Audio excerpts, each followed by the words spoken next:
CBN chief minister గా charge తీసుకున్నాక development Boost అవుద్దా లేకపోతే డెవలప్మెంట్ బూస్ట్ అయ్యే టైం కి ముందు సిబిఎన్ చార్జ్ తీసుకుంటారా అనేది 14 to 19 రెజ్యూమ్ చూసుకుంటే మనం అన్ని చోట్ల కూడా ఒక మంచి లుక్ ని టూరిజం బూస్ట్ అయ్యే మాదిరి పార్క్స్, రోడ్స్, డెవలప్మెంట్, స్ట్రీట్ లైట్లు ఇవన్నీ చూసాం. 19 తర్వాత అది పోయింది. ఈవెన్ బీచెస్ లో మినిమం ఫెసిలిటీస్ కూడా లేకుండా పోయింది. టు బి ఫ్రాంక్ చెప్పాలంటే బీచెస్ ని పబ్లిక్ టాయిలెట్స్ యూజ్ చేస్తారు పగలా సాయంత్రం. సో రీసెంట్ గా వెళ్ళినప్పుడు నేను గమనించింది ఏంటంటే ఇప్పటిదాకా నేను సిట్ అవుట్ ఏరియా మళ్ళీ కొత్తగా వచ్చింది. అంటే సూపర్ గా ఉంది అని నేను చెప్పను కానీ అట్లీస్ట్ కూర్చోవడం 4 బెంచీలు వేశారు. ఇది నేను గవర్నమెంట్ వేసింది, గవర్నమెంట్ ఫండింగ్ చేసిందని చెప్పను కానీ ఓఎన్జీసీ వాళ్ళు స్పాన్సర్ చేశారు. అండ్ ఇదే కాకుండా 14 ముందు అధికారంలోకి వచ్చే ముందు మజ్జిగ చలివేంద్రం అని చెప్పి మేనిఫెస్టోలో పెట్టారు. అది కూడా గవర్నమెంట్ 50% చేస్తే 50% సబ్సిడీ వచ్చేది, అంటే స్పాన్సర్షిప్స్ వచ్చేవి. ఇప్పుడున్న అన్నా క్యాంటీన్ కూడా గవర్నమెంట్ ఒక 30, 40, 50% చేస్తే రిమైనింగ్ ఏదో ఒక విధంగా ఫండింగ్ వస్తుంది. అంటే నేను చెప్పే విషయం ఏంటంటే ఆ స్పాన్సర్షిప్ చేసేవాళ్ళు, ఫండింగ్ చేసేవాళ్ళు కూడా చీఫ్ మినిస్టర్ ఫేస్ చూసి మాత్రమే చేస్తారేమో అని నాకు అనిపిస్తుంది. అండ్ రెండోది రీసెంట్ గా ఒక న్యూస్ వస్తుంది. అదేంటంటే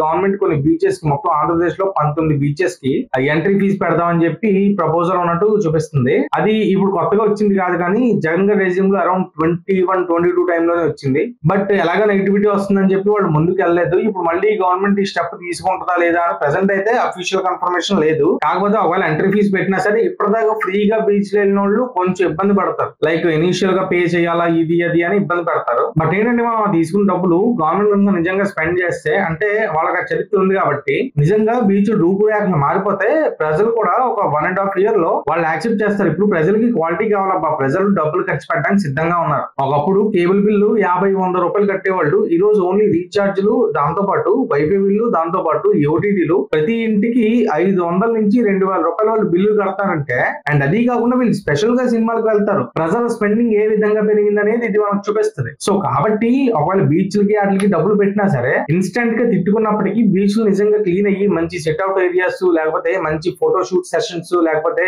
మంచి సీనరీలు, మంచి వాటర్ స్పోర్ట్స్ ఇవన్నీ పెట్టారంటే మంచి యాక్టివిటీస్, నిజంగా ప్రజల 10 రూపాయల, 20 రూపాయల, 30 రూపాయల కట్టడానికి ఇబ్బంది ఉండదు. కాకపోతే ఒకటి ఫ్యామిలీస్ లో వచ్చేవాళ్ళకో లేకపోతే ఆ కార్లు, బైక్లు వచ్చేవాళ్ళకో ఆ పార్కింగ్ ఫీజు ఒకటి మినహాయించాలి. ఎందుకంటే మనిషికి డబ్బులు పెట్టి పార్కింగ్ కట్టాలంటే కొంచెం ఇబ్బంది పడతారు. అదొకటి మంచి డిస్కౌంట్ ఇస్తే బాగుంటుంది గవర్నమెంట్ ఒకవేళ ఈ స్టెప్ తీసుకుంటే. అండ్ రెండోది చీఫ్ మినిస్టర్స్ ఫేస్ చూసి స్పాన్సర్స్ కానీ ఇన్వెస్టర్స్ కానీ ఎందుకు వస్తారు అని చూస్తే, ఇప్పుడు సిబిఎన్ అది డెవలప్ చేశారా, జగన్ గారు ఇది పడగొట్టేశారా, ఈ సోదంతా నేను చెప్పను కానీ, పొలిటికల్ మసాలా నేను చెప్పను కానీ, మీకు ఒక ఆర్టికల్ డిస్ప్లే చేస్తున్నా చూడండి. అందులో ఏముంది, 105 రోజుల్లో 475 నేరాల ఛేదన అని ఉంది. దీని సారాంశం ఏంటంటే గవర్నమెంట్ దగ్గర, పోలీస్ డిపార్ట్మెంట్ దగ్గర ఫింగర్ ప్రింట్ స్కానర్స్ స్టోర్ చేస్తా ఉంటారు, అంటే దొంగల డేటా స్టోర్ చేస్తా ఉంటారు. ఇప్పుడు ఆ సాఫ్ట్వేర్స్ కి, ఆ మెయింటెనెన్స్ కి డబ్బులు కట్టాలి. మనం రీఛార్జ్ చేయకపోతే మన మొబైలే ఆగిపోద్ది. అలాంటిది ఇలాంటి సాఫ్ట్వేర్స్ ఆగిపోవా. 14 to 19 రెజ్యూమ్ లో రష్యన్ బ్యాంక్ సహకారం అనుకుంటా, సబ్జెక్ట్ టు కరెక్షన్, 10 కోట్ల రూపాయలు పెట్టి ఈ సిస్టమ్ మొత్తాన్ని నడిపితే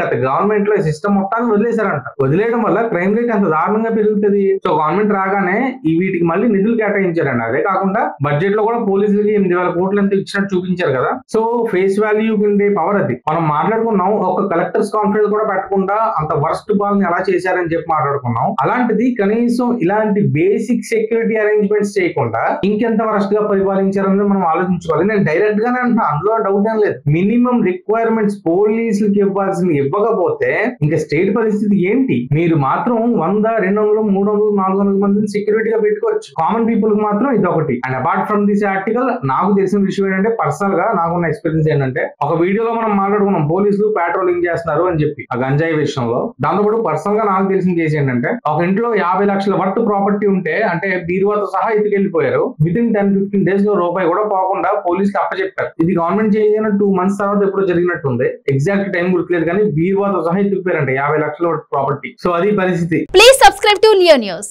ఫర్ మోర్ వీడియోస్.